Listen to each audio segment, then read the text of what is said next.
Star Citizen blends beautiful graphics with a first-person perspective to immerse players into its sandbox universe. But with a steadily expanding scope and more features being added, getting into the game can become a bit more daunting for a new or returning player. The aim of this video is to get you set up and playing the way you want to as quickly and painlessly as possible. I'm Forrester, and this YouTube channel is all about giving you useful or interesting videos around simulation type games, including Star Citizen. This video specifically will cover a number of key elements for new or returning players, but since it's the complete guide, I've also included timestamps in the video description to help you find exactly what you're looking for. And if you're new to the channel, I hope you'll consider subscribing so you can be notified of future Star Citizen videos such as detailed guides, ship reviews, or location spotlights as soon as they go live. So firstly, and this is really important and that's why this section comes in before the video covers buying the game, Star Citizen is currently, and often controversially, in alpha testing. That means that it's far from feature complete, although in reality much of the gameplay could make up the size of many other games on the marketplace. It means that a lot of things that may eventually end up in the game are not yet in the game. Critically, Star Citizen is constantly iterating and evolving, both in feature set available to you as a player, but also in scope. You'll often hear the criticism of feature creep leveled at the game, as more and more cool ideas are added to the project, but at the expense of increasing development time. And because the game isn't complete, you'll likely encounter bugs as you play. That could be as insignificant as walking past a load of characters standing on their chairs for no reason, or could be as disruptive as being kicked off the server, having to reconnect, only to find you've been killed in the meantime. You may also need to be aware that from time to time, because it's in alpha testing, progress may be wiped.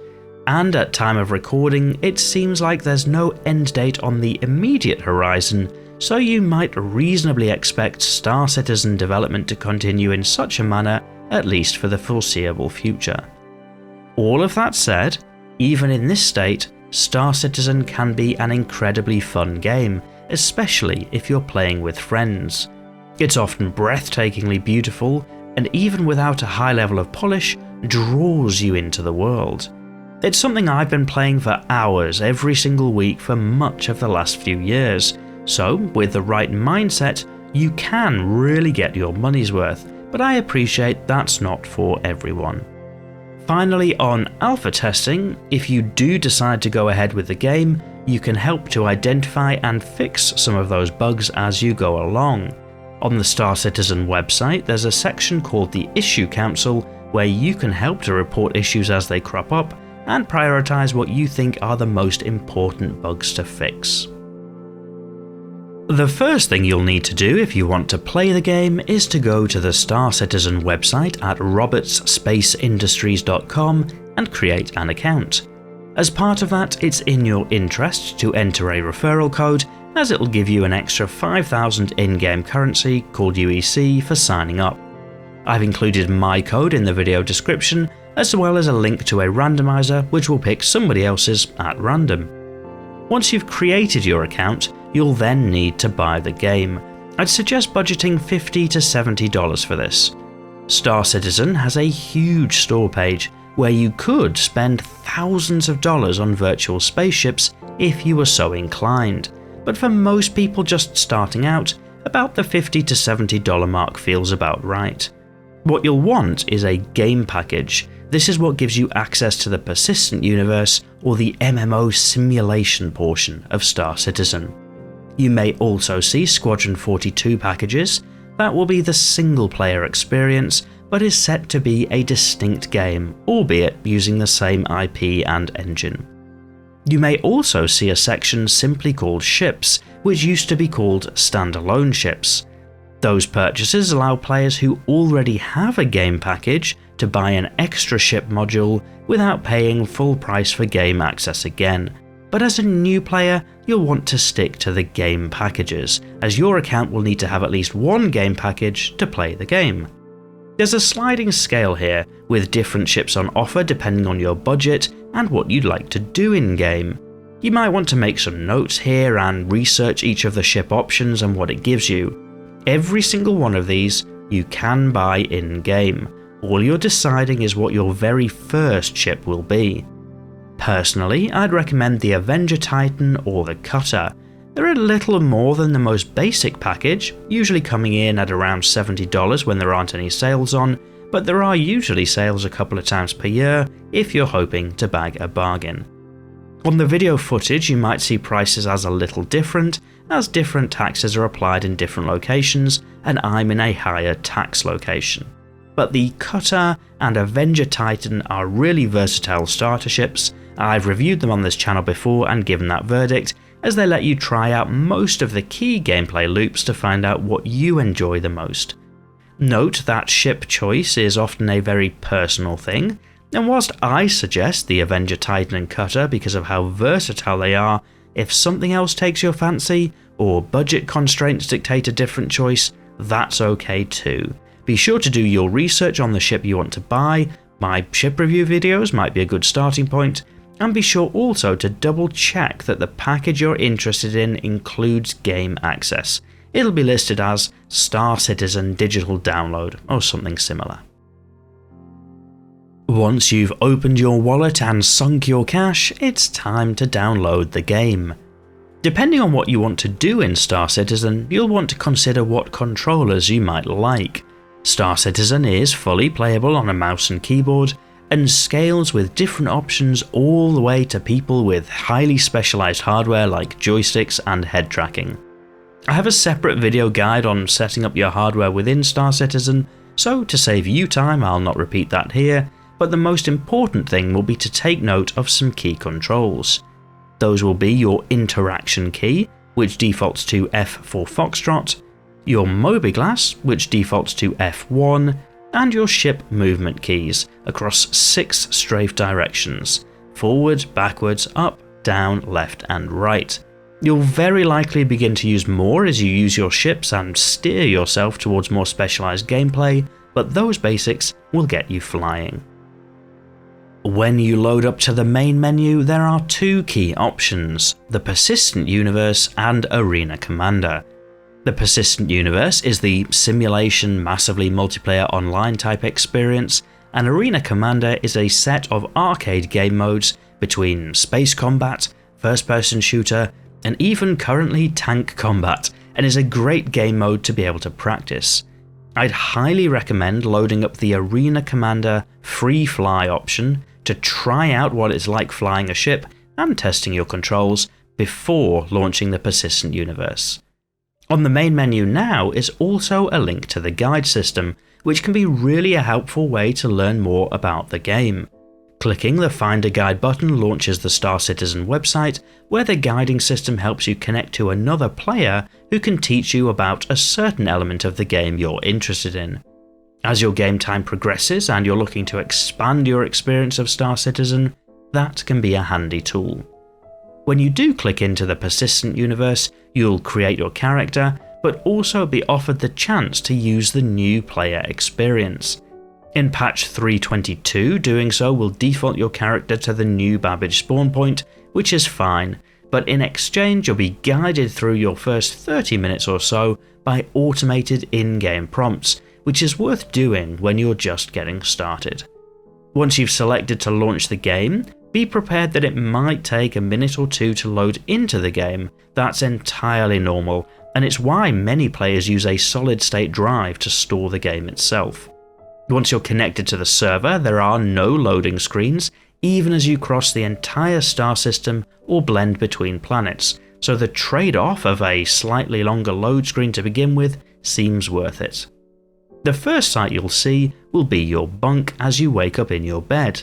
To get up and walk around, either press the Y for Yankee key or hold your interaction key that you set earlier, which defaults to F for Foxtrot. Then look for the option to leave the bed. At this point, you're free and unleashed into the universe. You can hit the shops and spend your initial cash, or head straight to your ship. For this guide, we'll go with the latter option and get you airborne as quickly as possible. but for those following the new player experience tutorial, that's a good way to learn the ropes too. To get to the spaceport, look for the in-game queues depending on your selected location to guide you to the local spaceport. That'll usually involve some sort of rapid transit system, such as the trams here on Microtech. Once you get to the spaceport, you'll find some ship retrieval terminals which you access by holding the Interact key, again defaulting to F for Foxtrot. The styling in different areas can be slightly different, but the UI will look similar in each. If you're just starting out, you'll probably only have one ship listed, so go ahead and retrieve and call that. The game will spawn in your ship and tell you where to go in order to get to it, which will usually be a numbered hangar bay. You'll find visual clues as to how to get there, including a notification on your heads-up display, and usually you'll get to your ship via some sort of elevator. If you're anything like me, you probably use your smartphone for organising your life, and your MobiGlas is your Star Citizen equivalent. You access it by pressing F1, and it's your one-stop shop for getting space directions, accessing contracts, talking to your friends, changing the equipment on your ship, or refueling your ship. Everything in Star Citizen is in first-person perspective, meaning from your character's eyes, so you can access your MobiGlas whether you're sat on the train, walking around an alien moon, or in the cockpit of your spaceship. Star Citizen operates in an inventory system whereby any items you own in-game need to be stored somewhere. By default, that'll all be at the location you selected as your home planet, and you can see your items by pressing F1 to get to your MobiGlas and then using the Knickknacks tab. It's important to know because if you buy weapons or armour or such things at the different shops in-game, you'll need to be in the same location as them to use them. I have a more detailed video on ship inventories which goes into more detail, but if you're buying things to use, remember to load them up on your person or ship in order to use them. You can usually get access quickly by pressing the I for India key. Your armour, ships, vehicles, as well as each planet all have their own storage available, so just think carefully about moving things to where you need them, but also accepting that if something happens to your person or ship, those specific items could be at risk. So now you've found your ship, used the interaction key to get aboard, and you've found your pilot's chair and climbed in that too. Use your interaction key again to start the ship up. The easiest way is by looking for a switch that says Flight Ready.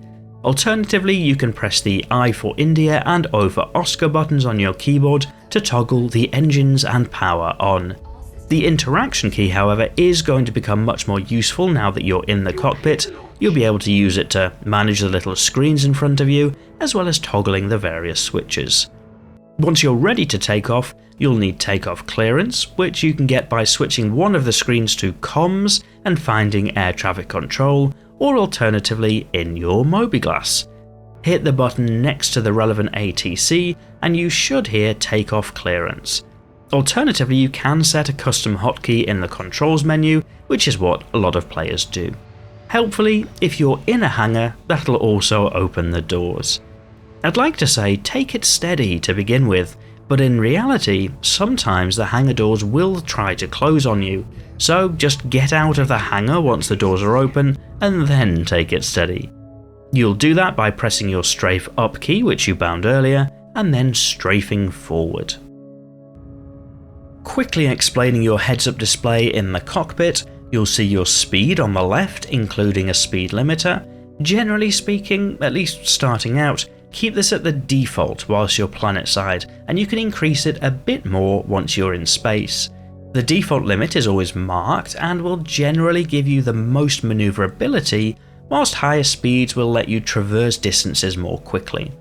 And on the right hand side, when you're planetside, you'll also have an altimeter which shows your current altitude. To escape the atmosphere, you'll want to increase this to over 10,000 so we can hit quantum travel. Different planets have different minimum altitudes for this, but you'll get used to that as you get more experience, and at least 10,000 is a good general guide. If you can't quantum travel, you'll get a warning message that says in atmosphere, and that's your cue to keep climbing. Quantum travel is your semi-quick travel in Star Citizen. Your speed is affected by the quantum drive you have equipped in your ship, which you can see in your MobiGlas, but I'd expect most journeys to be between 2 and 7 minutes. You don't have to do anything once you're in quantum travel other than sit and wait for the distance to run down. You can activate your quantum drive either by one of the hotkeys that you set, by default the B for Bravo key, or by your interaction menu to look for a switch that says Spool Quantum Drive. After a short warm-up, you'll be able to hover over the various destinations available by pointing your ship at them. This will then calibrate the drive, and after a short calibration, just hold your quantum travel hotkey to make the jump. To begin with, I'd usually jump to an orbital marker which are named OM with a number, or to an orbital space station such as Port Tressler just to get out of the atmosphere. You can also use your MobiGlas to set a route to a specific destination. I'd highly recommend Everest Harbour around Hurston as a starting point. There's a number of missions available which scale fairly well to starter ships, but at this point, the whole Stanton system is very much available to you. A quick word of caution, it's possible to get up out of your seat whilst you're in quantum travel, but from time to time if you do so and walk around your ship, you're at risk of a bug depositing you and floating around in space in the middle of nowhere, so you might prefer to stay seated. You'll notice that your fuel stores will diminish in quantum travel. At some point you'll need to stop at a space station or landing pad to refuel, which will cost you money. Once you land at a pad, you can access refueling through your MobiGlas, again defaulting to F1. This is also the method you'll use to repair or rearm your ship if you've been in combat or suffered an accidental denting as you learn to fly. You'll also have personal expenditure, as water and food needs will come up on your bottom left, which you can find in various shops around the place. And also oxygen, because if you're somewhere without a breathable atmosphere, you'll need to wear a spacesuit. For now, oxygen will regenerate automatically if you're in a location with an atmosphere, like a space station, ground base, or your ship. Since we've covered the ways in which you'll spend money, that leads rather neatly onto how you'll make money.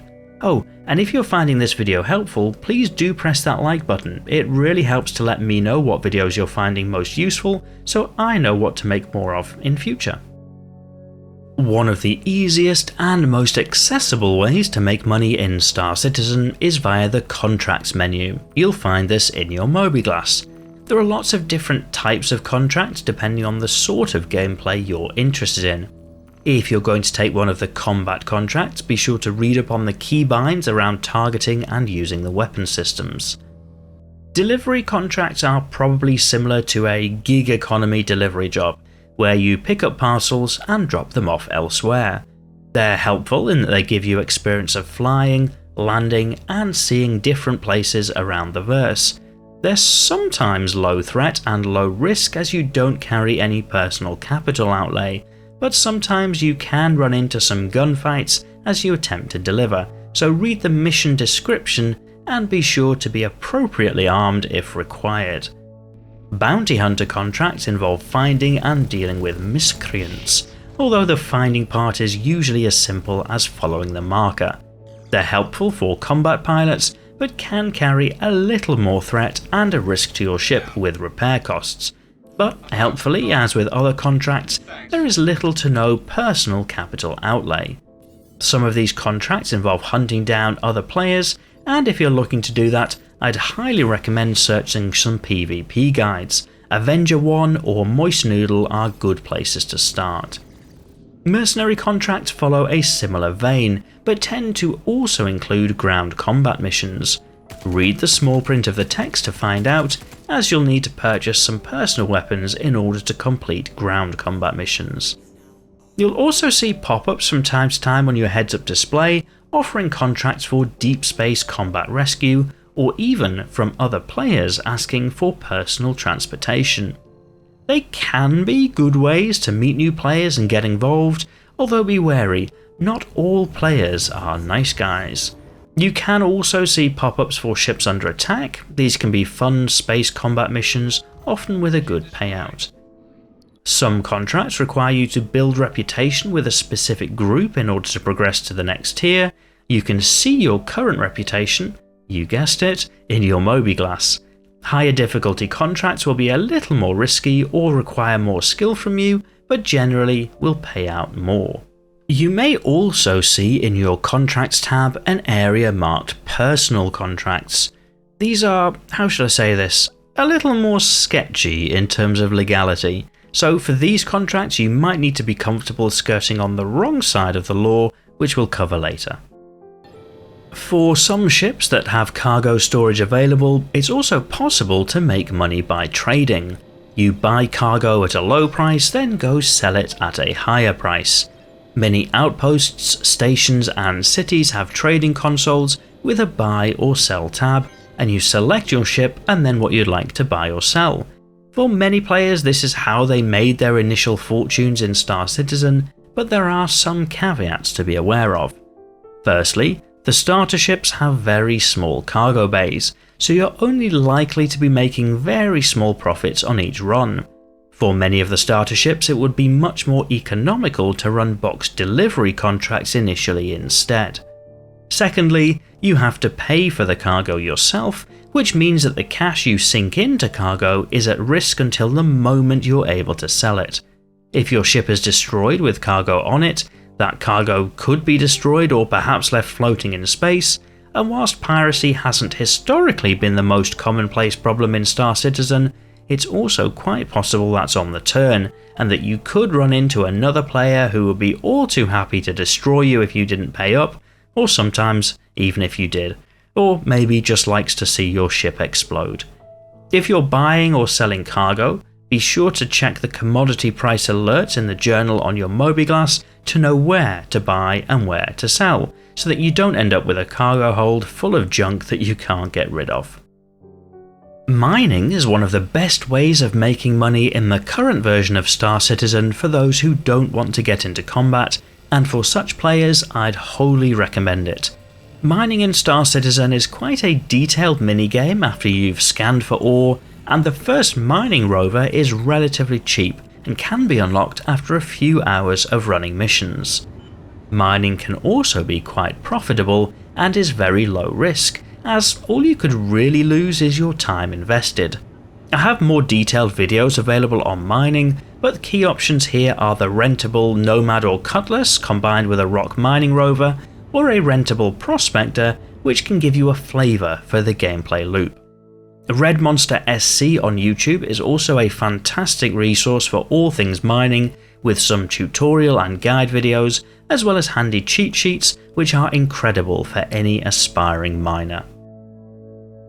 One of the newest gameplay loops is Salvage. For the most part you'll need one of the two salvage ships, the Reclaimer or the Vulture, both of which can be bought in game but require a little starting cash first in order to do so. So for the purposes of this guide it's sufficient to mention that Salvage is a really good option for making money, but for new players is often out of reach initially, at least until you've made a little money through some of the other methods. If you are interested in trying out more of the salvage mechanics, maybe try reaching out in in-game chat to see if anybody needs a second person, as it's a loop that lends itself really well to having more than one person, or alternatively perhaps use the guide system to find somebody to help you out. One great way of earning cash, however, for pretty much any new starter is by picking things up to sell them. Whether it be consumables found across the verse, cargo you find on destroyed ships, or loot from crates in FPS bunker missions, you can transfer things to your local or ship inventory and then sell them to the various vendors across Stanton. Larger ships can carry more inventory, but even small ships often have a decent amount of storage to get by with. If you're looking to do this, it might be worth investing in a backpack from one of the clothing shops so that you can carry more to your ship in a single trip. One of the best things you can do as a new player in Star Citizen is set yourself a goal to work towards. You might like to go out and explore different locations, and I have a series of location spotlight videos on the channel that might give you some ideas. Or you might like to join an organisation to fly with friends and experience multi-crew ships, So I've included a link in the video description of my organisation which welcomes new players. But for most new players, their first goal will be to work towards their next ship. For economic players, I'd recommend aiming for a Greycat Rock at 172,000 credits. The Rock as a mining rover gives you a good, solid income and can be used to start building up a capital base, accompanied by a ship to carry it, like a Cutlass Black, which can be rented cheaply. Then I'd aim either for a 2 million credits Prospector for continuing mining, a 1.3 million credits Vulture for salvage, or a 2 million credits Freelancer Max as a first cargo hauler. And if cargo is your deal, setting a goal of buying the 4.9 million credits C2 Hercules should be a real aim. For ship combat players, I'd suggest working towards an Anvil Arrow. It's a really versatile and forgiving light fighter, able to handle the vast majority of combat missions for 975,000 credits. And for ground combat enthusiasts, the C8R Pisces Rescue for 920,000 credits is a good choice. But for all of these choices, there are lots of options available, so feel free to do your own research and find what might be a good fit for you. Remember, most of these ships are available to buy in-game, so you don't have to spend more money to get access to them, at least for now.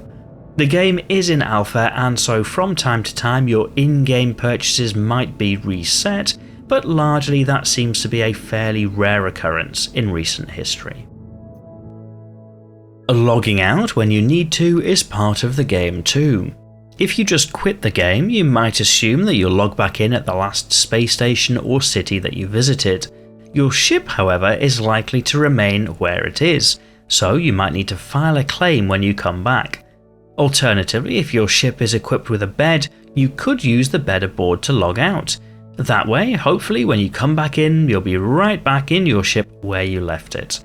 I say hopefully because in theory your ship could end up persisting for a while, in which case another player or AI might come along and blow it up because, you know, that's what people do. Whilst you can reclaim your ship via insurance, you'd lose any cargo or items that you're carrying, so it's a bit of a pain. So if you can, I'd always recommend heading back to a space station or city in order to log out safely. If you are killed or your ship is destroyed, fear not, the game isn't over. You're sent back to a hospital bed in whatever your home planet is to start up again. Whilst you'll lose any items on your person, if your ship has been destroyed you can get a new one by filing an insurance claim at no extra cost. You do that by visiting a ship spawn terminal like the one you originally called your ship at and hitting the claim button. Then you wait for the timer to run down. The timer will be longer for bigger ships and shorter for smaller ships, and can be expedited for a fee should time be a challenge. As before, being killed means you'll lose any cargo aboard the ship, as well as any weapons, armour or other items in both your and the ship inventory. There's a chance you might be able to get some of that back by heading to the point where you were destroyed to pick up the gear or cargo. There's even a marker in your heads-up display to show you where to go. But a word to the wise, if you were killed the first time, there's a good chance a second engagement might not go well, and equally, if there's another player involved, there's a good chance your stuff might already be gone. Sometimes, some of you might be tempted to find out what happens if you do something a little naughty in-game. There's a feature called Crime Stat, which gives you a criminal rating if you break the in-game laws.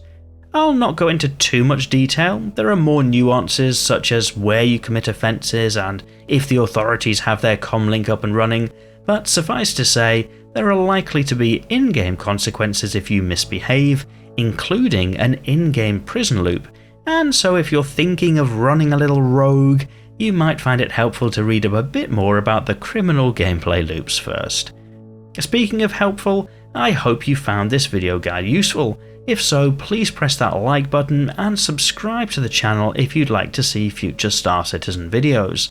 And if you have any questions not covered by this guide, or feedback, please let me know in the comments. Otherwise, that just about covers the basics, so it just remains for me to say thank you for watching.